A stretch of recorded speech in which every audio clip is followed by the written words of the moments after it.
Hello. How many weeks have we done now? I was thinking, like, is it 19 or is it 20? I don't know. We'll have to check. We'll have to look. But- Remember we were like, on the 5th episode, we'll do a recap. What were we like? We're going to recap every month of our lives. Yeah. We just don't have it in us. No. We can't remember what we did yesterday. No, I know. I can't.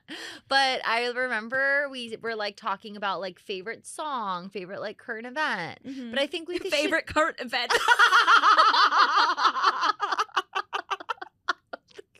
I don't think we said let's see the that. pool of options. Tsunamis, bombings, stabbings, shootings. I don't think it was current event. I think it was Favorite current event. What were we thinking? Well, let's bring it back. Let's do a recap at the end of summer. Okay. Or we need to start bringing guests. So maybe next time we'll have a guest. I think let's hold ourselves accountable to keep everyone invested. Next episode, guest. Guess the guest. Sitting here on our lap. Yeah. Okay, if you guess the guest, You win a blowjob from Devon. Even if you're a girl. Like hunting wives. that's hot. Yeah. Okay, do you like how I said didn't say no? Obviously, no. Devon, we need a prize. Let me think of the prize. I was Okay. thinking like we could send them like dinner. Like Uber Eats them like Goop Oh, Kitchen. that's cute. That's really cute. I like that. Okay, Goop Kitchen. Or magic mushrooms or something. Yeah. Or weed. That's fun. Or even just the Alice mushrooms. Yeah. Or like you tell us what you want. Yeah. Okay, love. So, This week, our question this week, do you want to kick it? you kick it. Okay. So, the question We'll just kick out is the question what's worth it and what's not What worth risks it? have you made that are worth it or not? Okay, you could tell I didn't know Okay. the question. Okay. So this week's question we received was...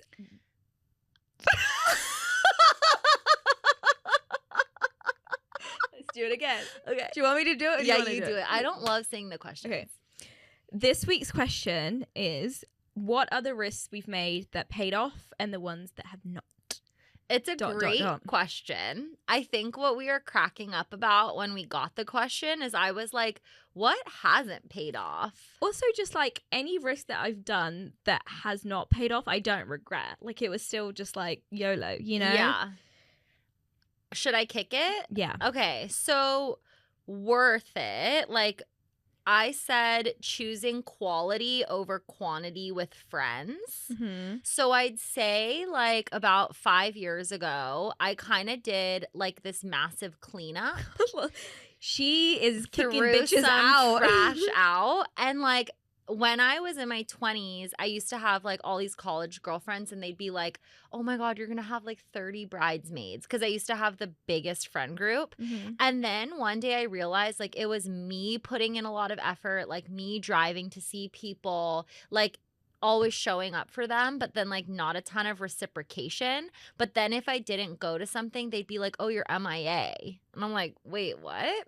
So I did like a massive cut and I got rid of a lot of friends, like some friends I had had for 20 years. Mm. And I just kind of did a big chop. And I'd say now the friends that I have, although a much smaller pool, are just really, really good people.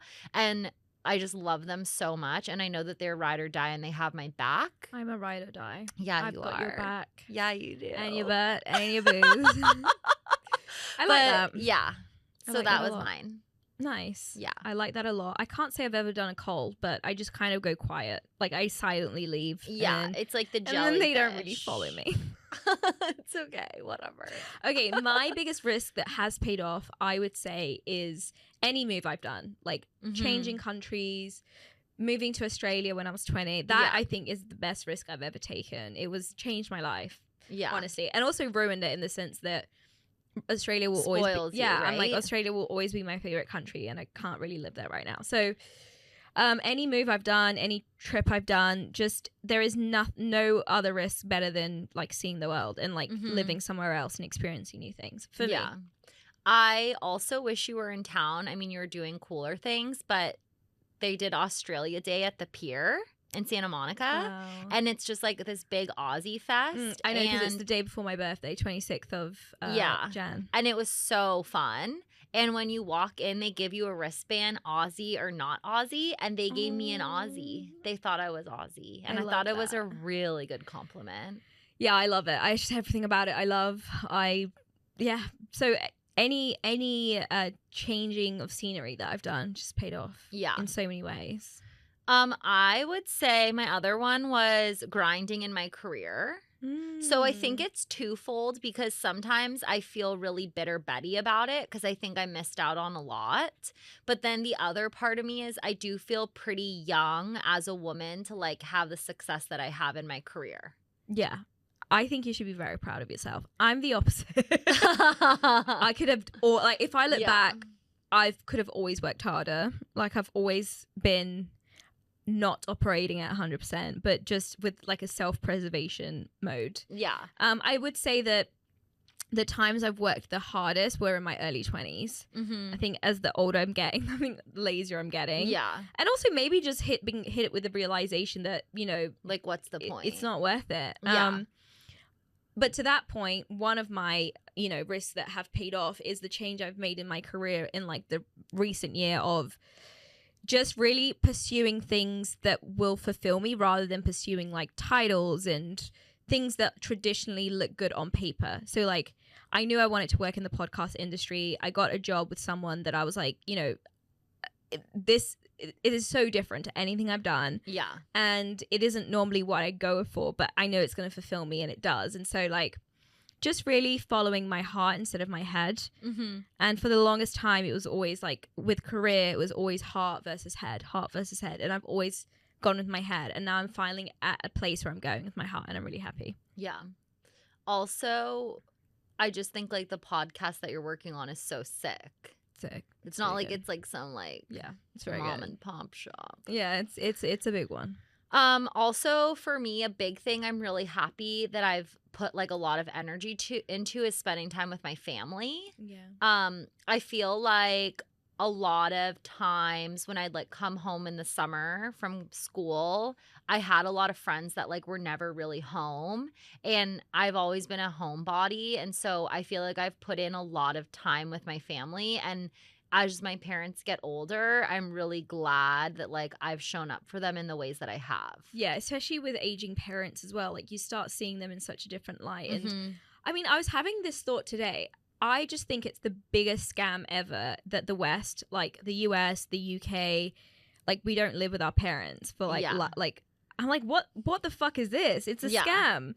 Like the cultures that have it right, India, Asia, Brazil, where like you do live with your parents, and like that's very common. It's very common for you to then like move your parents in, like living together, multi-generational families. That's how it should be, in my personal opinion. I think we've just been given the biggest scam ever, that it's not normal to live with your family. Yeah, or like it's like looked down on or like shameful. Rest assured, if my parents lived in any of the cities that I want to be in, like LA, Hawaii, Australia, wherever, I'd 100% be living with them. I'd move my wife in. Like literally, like we are living together until shit hits the fan. But yeah. What else? I'm trying to think like what else that I feel like has been worth it for me. Oh, I could talk about like for me any love story I've ever gone like. So here's the thing: I'm the pursuer in all these fucking love stories. Yeah. I'm always the one that sees something once it gets it, and every risk I've made for anyone I've loved has paid off, even if it ended in heartbreak. Because it's like I now have these beautiful love stories to look back that feel like films, some horror movies, but yeah. Well, I think like we have a very robust like story to tell, which I'm really happy about. I used to sometimes be like, I don't really want to be the friend that shows up that feels like her life is like a reality show. But now that my life has calmed, I am really glad that like I have really lived a journey. But I think two things can be true at once, where like your life can feel calm but still feel really special in like a film. Like even when I was in Tuscany with my wife, I was like, this feels like a film I manifested, or like this feels like a film I've watched. Like I manifested these things, I made it happen. And like every love story I have gone after or people I've followed, and in the moment it just seems crazy. Yeah. everything has paid off. Even dating a boy for 7 years was fucking amazing. Yeah. And like just really special. And I've learned something from every single relationship I've had, Mhm. whether we were in a relationship or not, just like people I've been with. Yeah. I think this isn't really a risk, but like something that I'm glad that I did. I feel like I know a lot of people who are like in their mid 30s or early 40s who are having midlife crisis It's happening. and freaking the fuck out Mhm. and feeling really like bored. And I would say, I was talking to a girlfriend about this the other day, but like I don't think I would look back in my 40s and be like, I wish I did that, because I do feel like I have like lived like a lot of fun, and I've like made a lot of really bad decisions a lot, and I am really glad, even if like my parents had to bail me out. Well, there's a risk I'm glad I didn't take. But like I feel like very happy that I have done that, because I definitely would say I don't feel like I've ever really lived a boring journey. I don't think we can say that we've lived boring lives. Yeah. And like if I was to die tomorrow, like I wouldn't be like dying being like, man, like I wish I had like lived a little more. I know. And You know? I truly, like every day when I wake up, I think like if today's my last, like make it amazing. Yeah. I am quite a nostalgic person too. I think my Mhm. biggest issue in life is that I just always look to my past because Mhm. I loved it and I want to relive it again. Yeah. And like not relive it with the aim of like changing something. I just want Yeah. to live moments again and again and again. Mm-hmm. So it's like clearly I've done stuff right for me. Yeah. Another risk I've done that has paid off is not having kids so young. I mean, my whole life, my family were like, have kids. Like, it's so good to have a kid young, especially with my mum who had a kid young, i.e. me, and then my brother as like an older mother at 42. She's like, look, between being a young mum and an old mum, like I would recommend you being a young mum. And I mean, I haven't done it, so I don't know what's right and wrong, but like, it's advice that has been given to me, and I'm like, I'm not gonna fucking do that. Like, Yeah. absolutely not. I still feel like I have so much to live. If I do have kids, who knows? But like, not right now. Well, I do think a lot of people, when they have kids, they're like, well, we're still going to travel. We're going to do all of this. And like, Your life I think changes. it's like financially, if you're able to travel and like afford to bring help to make it all work and like keep everything moving. But I think it's like more of an idyllic thought and not reality. Yeah. And that's the thing. Like, I do think your life obviously doesn't end. Like, you still have a great life with kids, but your life does change. Now, the one thing I will say, though, is, like, I am going to freeze my eggs. So it's just, like, making provisions that, like, down the line, then, like, I can. Because, obviously, I don't see it in my near future. For someone like you who does see it in your near future, like, that's more, like, achievable without help. Yeah. So for people like me who are like, you know, I definitely don't want kids now. Maybe at 40, I'm ready. It's like, well, then you got to do something to help that, because the likelihood just, you have to also believe that there is a biological clock, because there is. Yeah. It is like, I think about it a lot. I've been thinking about it so much recently. Yeah. Risks I've done that have not paid off. Here's the thing. This was hard to think of. Like, I couldn't think of many things. Every sex I had with boys was unprotected, but I never got an STI and I never got pregnant. So I don't think people should be doing that. Yeah. I don't know how I got away with no STIs ever. Yeah. It's like I didn't know what a fucking condom was. Yeah. I probably didn't because I was gay. I feel no, I'm just like thinking about it. I'm sorry, but I've actually never used a condom. I think I've put it on and then I was like, this is shit. like, it's like been on and then just like not used. This is bad, isn't it? I think it's really bad, and I definitely feel really horrified by that, and I would never ever recommend that to like anyone. I think I've like been delusional for a long time about that aspect, and like because I never got anything and like would just like that's really get lucky, checked. Isn't it? Yeah.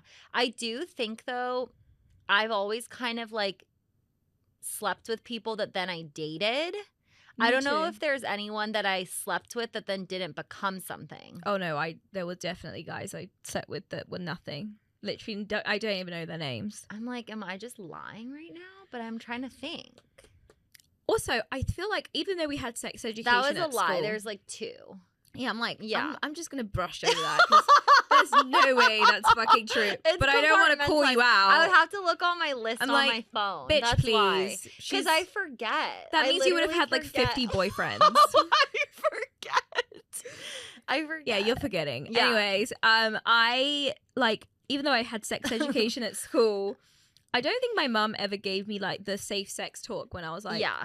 and she's like, and I actually grilled her about that. I was like, you know, you never gave me the talk of like, wear a condom. Like, I never felt comfortable talking to her about boys because I just felt like I did not feel comfortable. So I never got the talk. And then I grilled her about it. I was like, Yeah. you didn't give me the talk. She's like, well, I never had a talk. And I'm like, well, fix it then. Well, my mom didn't talk to me about like tampons or like things like that. I know, I either. cried when I told my mum I was menstruating for the first time because I was so I never felt comfortable talking to my mum. I was like, that just felt so awkward to me. And then I did dance.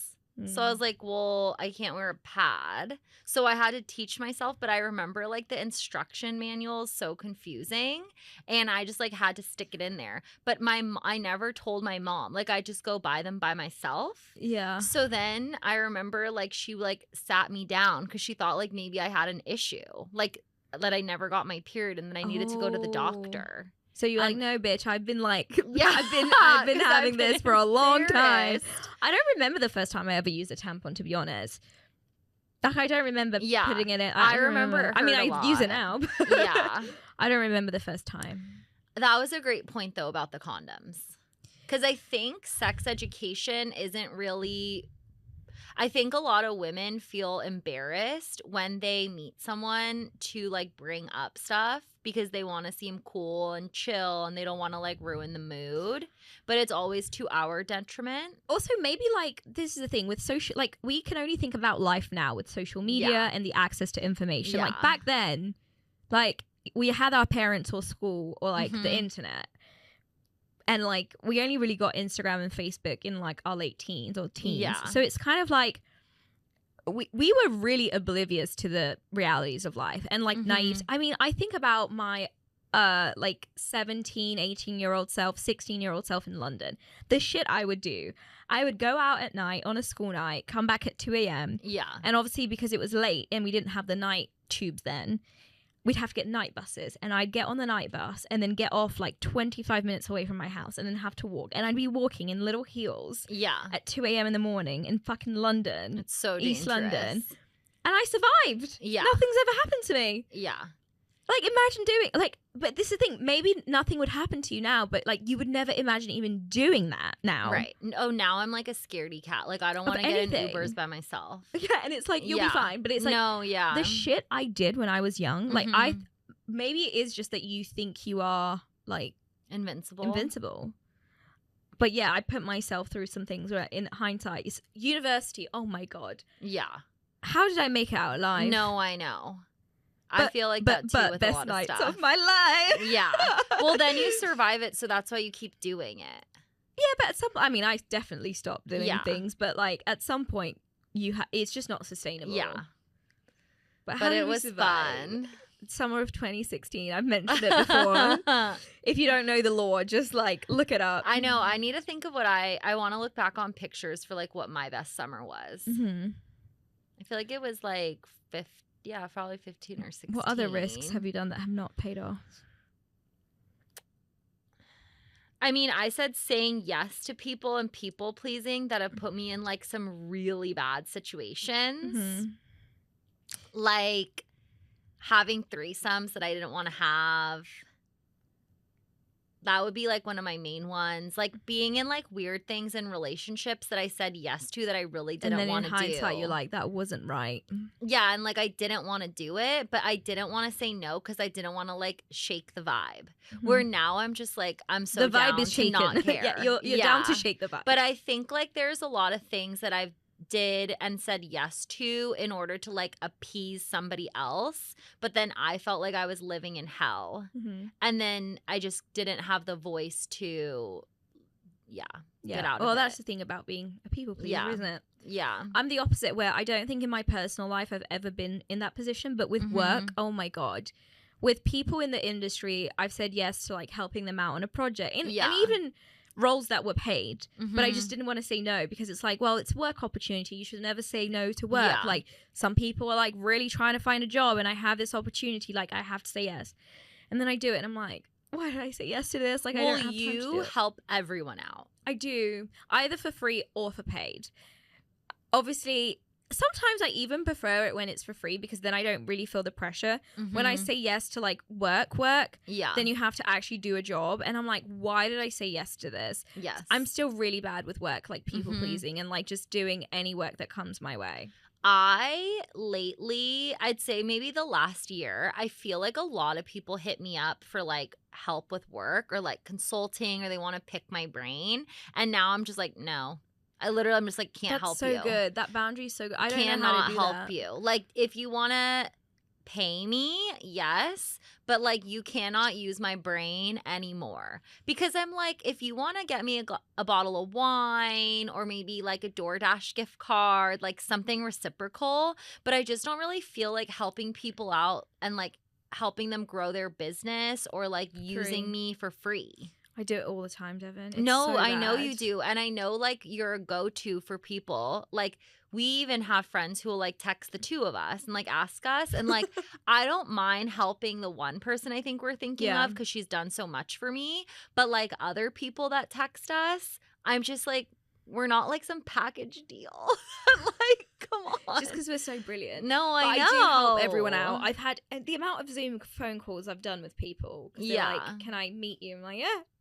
And they're like, let's do a Zoom. I'm like, okay. I've met so many random people. A man would never. A man? Yeah, would never. Just give free help. Oh, free Zoom. Yeah, I know. I was thinking about one of them was a man that was like, can I pick your brain? And I was like, sure. A man would never do free Zooms. No. But I don't know. I just feel like it's so within my nature to help. Yeah, that's fair. But then I'm like tired all the time. And then I'm also just like, I think I've never regret free help I've given. I'm really glad about the free. It's just the jobs that I've taken that I'm like, why did I say yes to this? Like, I don't need this.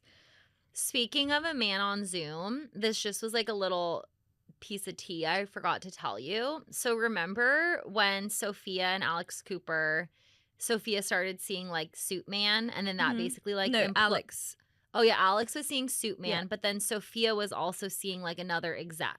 Okay, no. I didn't. So she was seeing this guy, and then that's why their podcast broke up because he was trying to get Sophia to like go out on her own. I didn't know this tea. Yeah, so he was like manipulating her and like trying to like make her like a cash cow and like grow her business, and like he's putting all these like chinks in their friendship with their podcast.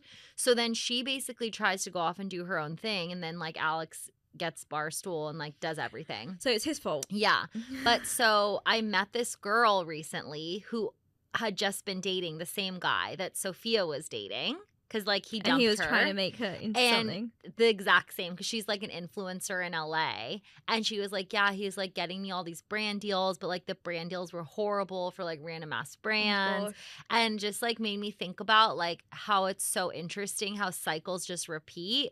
And like that Suit Man, because I think they had met on Zoom or something. But like he'll just continue to keep doing that. She's become what? The Sydney Sweeney of influencers. Yeah. Do we talk about it? Yeah, I think we should. Yeah. So Sydney Sweeney's ad. I have my thoughts, and it's actually not so black and white for me. So my marketing brain understands why it's really bad, because it's like the exact opposite of what any brand ever wants to do, is be directly exclusive. Like you can be bold and fun, but you still have to have inclusivity. So marketing wise, that was like the worst move ever. Fun, sexy. I love Sydney Sweeney. Like she's hot, she's blonde, she's like Americana. It's not her fault, So it's just like, to me, like I thought it was cute. I think everyone is so serious and everything needs to be like turn like a mountain. What do they say? Like, don't turn a molehill into a mountain. Is that the saying? But it's just like, I think like everybody loves to like hate and find like flaws. And so I think like because people are so unhappy, they want to like come for Sydney Sweeney. Yeah. So here's what I think. I went on a journey with it, right? Yeah. When I first saw it, I was like, oh yeah, like this doesn't sit right with me, because she's talking about jeans and she's beautiful and blonde and she's making the wordplay and the double entendre, which means like, you know, kind of the wordplay. So I was like, this doesn't sit right with me. And I kind of was very quickly to side with everyone who was like, this is racist, blah, blah, blah. And you can understand why. And then I realized that what they did was copy, like it was kind of a play on the Calvin Klein Brooke Shields advert. Yes. And I watched the advert. And it's the exact same. So what they were trying to do is just more like, homage to that advert. Reimagined icons. And so when I watched the Brooke Shields one, I was like, oh, well, that makes sense. Well, and even the posing she's doing. Yes, and I was like, okay, well, if you had context of that ad, then it makes sense. And I didn't have that context going into it, which is why my instant thoughts was like, ick, this is racist, blah, blah, blah. And I mean, there's still elements to, like, I can see why in this climate, like, it is a bit ick. Yeah. But here's the thing. Any press is good press. So American Eagle killing it press-wise. I mean, imagine having been the person to work on that ad and now the president's talking about it and the White House just made a post about it. Yeah. So, like, imagine having worked on that campaign. I mean, if you want to look at metrics, what more could you ask for? Well, remember when Bretman Rock was on the cover? Of Playboy. And, and everybody was hating and trolling, and then it actually was like boosting it in the algorithm and then hitting everyone's For You page, and then we had like beautiful engagement. Yeah. So sometimes I just think like all of the trolls just end up driving you. Yeah. Yeah. And look, and if we're being too nice about it, like I reckon even if they're trying to be exclusive, if they knew what they were doing, then at least they have the like Republican American demographic now, which no one I think was really talking about American Eagle. So literally I think it's like I haven't said American Eagle since like 2011. I don't think I've ever said it in my life. I've never bought them because I think I was like I don't think I ever bought American Eagle because I thought it was like Pavo, and now we're talking about it on the fucking podcast. Okay, look at that now. Yes. Let's switch to Sydney Sweeney though. Okay. Love her. Think she's an amazing actress. Why the fuck does she do all these ads? Hey, dude. She did. Do you know what that shoe brand is? Yeah, of course. If you go into Sephora or Ulta, she's in every single poster. I don't. She needs new management. So I think her fiance was managing her and getting her all these partnership deals. Yeah, so I also heard that basically her management team or her manager, I don't know, this is just what I heard through the industry, is from when she first started out and she's like really loyal to them. So if it truly was her like ex-fiance, that makes sense because she would want to be loyal to them. Yeah. But apparently she's still with the same people, and that's just textbook what you don't do. If you have a breakout, you change. You go bigger, you go better. And anyone would take you. I don't know what the fuck she's doing. Bigger and then better. Like, someone said that she's once in an interview was like, well, you know, I have a family to support and stuff. And I was like, you can support them without these fucking ads because you're just going to get film roll after film roll after film roll. Yeah. But I don't know. Maybe it doesn't matter. Like, maybe it doesn't matter. She has the worst brand deals. Scared. She can never do luxury. She does one for Bywater, BAI, the Bywater. It's the stupidest shit. I remember when Khloe Kardashian was doing like the Zen water or something. I don't know why. Celebrities toting cheap water really gives me the ick. Honestly, if maybe I'm saying this because I've not been in that situation where like a random brand is offering me like millions of dollars. But I think if I was in a really powerful position to be like, I don't need to do it for the money type thing, I would only just do ads for things I use. Yeah. Unless I tried something and like was obsessed over months and months and months. Yeah. Well, I even think about that in the creator space because I was talking to a friend who's a creator and she was like, my manager told me like I can't keep taking all of these deals. I have to like start pacing my organic content because I'm like her engagement's really low right now. And I was like, yeah, because I could get how like you get so money hungry and you get so many deals. But then it's just like, is it all going to erupt? I think about this for like even just like what I'm trying to build in my career with creators. I'm like, doesn't everybody know it's fake? Yeah. And also the landscape of the industry is also changing, like how management works now, and like it's changed. It's so funny because we work in it, like we work in the behind the scenes, like that's how we make our money is in this industry, and yet we kind of see right through it, and we're like, but I get influenced. I buy things transactional. From, Well, Eva Rankin, she's a Brit. Oh my God, I'm so obsessed with her.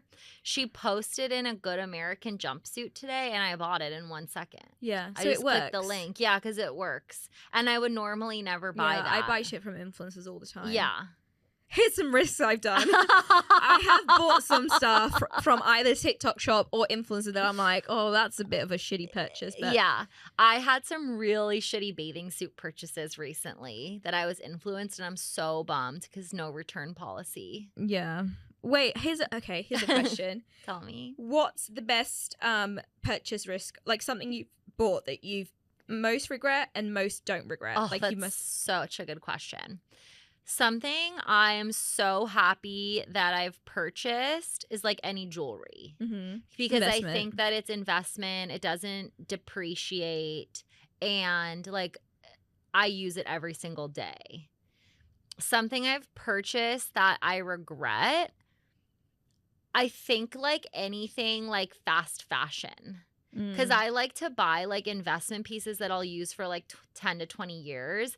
When I've kind of done anything impulse, like I love Zara and Mango and like all of those things, or all those shops. But I feel like stuff that I buy from there, I'll wear like 4 times and then just never wear again. I'm and the then opposite. donate. I still have the Zara things I've had since I was like 16. Okay. It's so crazy. Yeah. But maybe I'm just like not good at that. Like there isn't anything I've bought that I'm like, fuck off. I feel like when I used to drive that BMW, it was such a fucking cash money dump. So my one was my car that I most regret. Okay, Yeah. so I love my car. I love her. I don't want to shit on her. She's an Audi. She's beautiful. But that's the problem. I just wanted a really nice car. I was very impulsive. I didn't think about like how much the gas is going to cost. I didn't think about upkeep. The upkeep. Like my car broke probably like a year ago.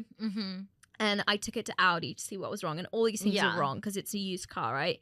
And they were like, it's $10,000 to fix it. And I was like, what? And so I took it to another place and they did it for like $5,000. But still like $5,000 on just like a fucking fix. It's like, so I regret the Audi. Do I love her? Yes. Am I happy I have her? Yes. Are you stuck with her? No, I could sell her, but I probably will just keep it, to be honest. So like buy myself out of it. Yeah. Because it's a loan. What have you bought that you're glad you invested in? Every trip I've ever done. Yeah. Literally no regrets with how much money I spent on a trip. Like I spent a lot on my trips and I've not regretted it. I think too, for me, like any like treatments. Like if I go get like a facial or Just massage or something. Good. Yeah. Also, I don't buy much jewelry because I like get given it from like my family and stuff. But obviously our engagement rings. Okay. Here's a hot topic. I know nothing about jewelry.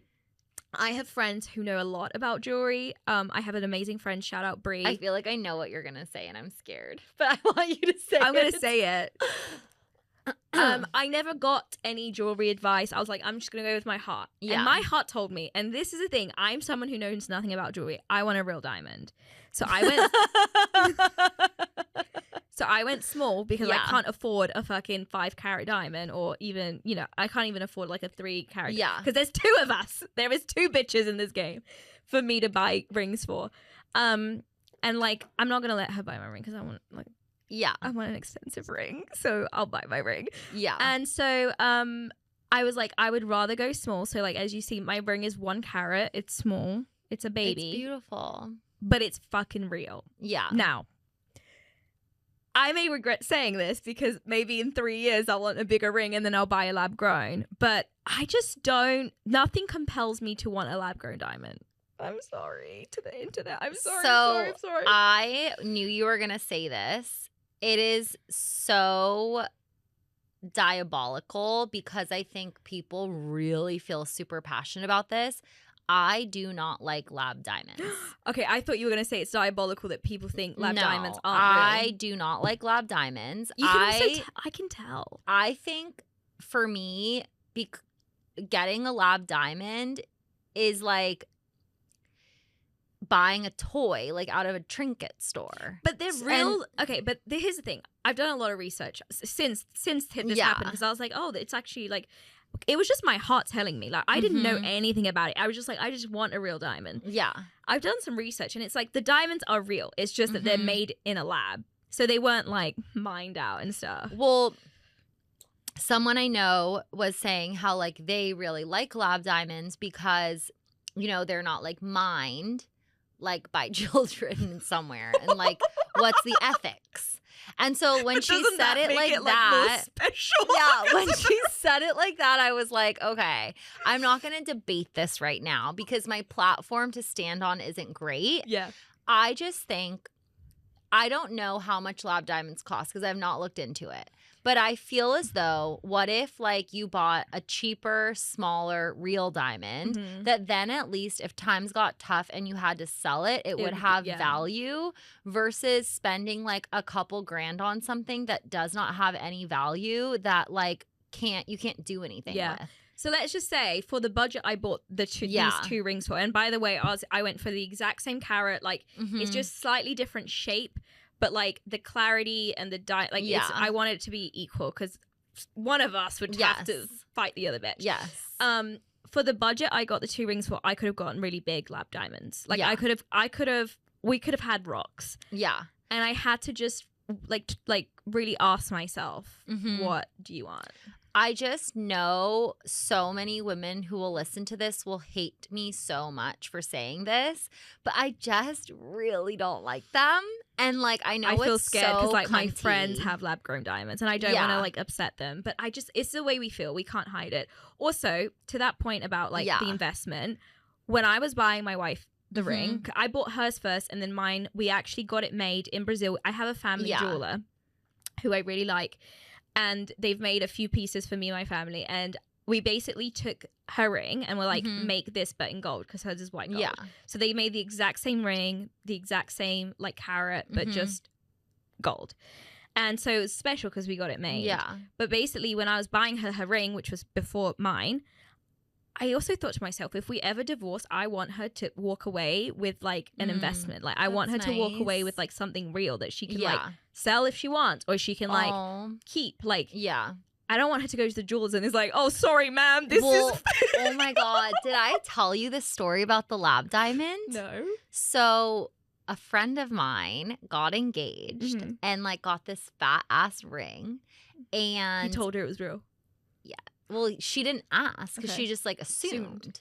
So can't assume in this economy, people. They break up and like have this super messy breakup. And she was like, I'm going to sell the ring because like I don't want to keep the ring because I fucking hate you. But like I'm going to sell it. So she goes to the jeweler and the jeweler is like, sweetie, like this is a lab diamond. And this is like plated gold. Like worth like 3K or something. And she was so shook. And so then I think it opens up this whole, because she told me and I was like shocked. But then I thought like, I don't know. I've never been in this situation where I'm shopping for a ring. So like, do you talk about it? Like, do you say that was the nicest part about being a lesbian? Like shopping for my own ring. It was fucking amazing. Yeah, I knew my wife would like want like I knew what she liked, so it was very easy for me to be like, we liked the same thing. It's just the difference is she likes white gold, I like gold. Yeah, so it's very clear we'll have the same. We talked about it, but like she never knew I was going to propose to her, so it was great. I love that. Also, like God bless my mother, but I had called her like. Maybe like a year ago or something when like people were talking about lab diamonds and I was like, Mom, like, what do you think? She's like, what is that? And I'm like, oh, it's like a fake diamond. She's like, oh, why would you ever why would you ever? I can imagine her saying, well, this is the thing. I think they're like look, just to clarify, it's not fake, Devon. No, they're I know. real fucking diamonds. I need to do the research tonight. I'll do research. I think I'm confused. People who are big on ethics, they like that because it's good. It's good for the planet. So if you're big on ethics. Yeah, I don't recycle even. So I think it's just like.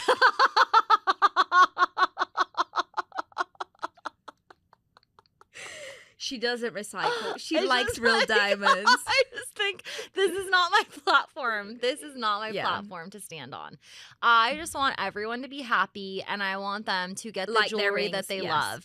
And like, regardless of what I think, I'm just a gal living my life. I think what I want to like say from this though is like, A, I'm happy with the investment of the rings. B, I would never personally, and I'm not speaking on behalf of other people. Yeah, I wouldn't prioritize size over because like a lot of girls want a big ring, and so what their partners can afford because it's diamonds are fucking expensive is a big lab grown.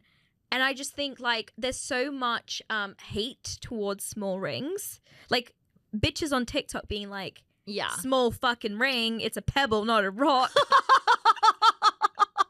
And I'm like, at least my pebble is real, Yeah. bitch. Facts. That's the Should we mic drop. End it there. Yeah.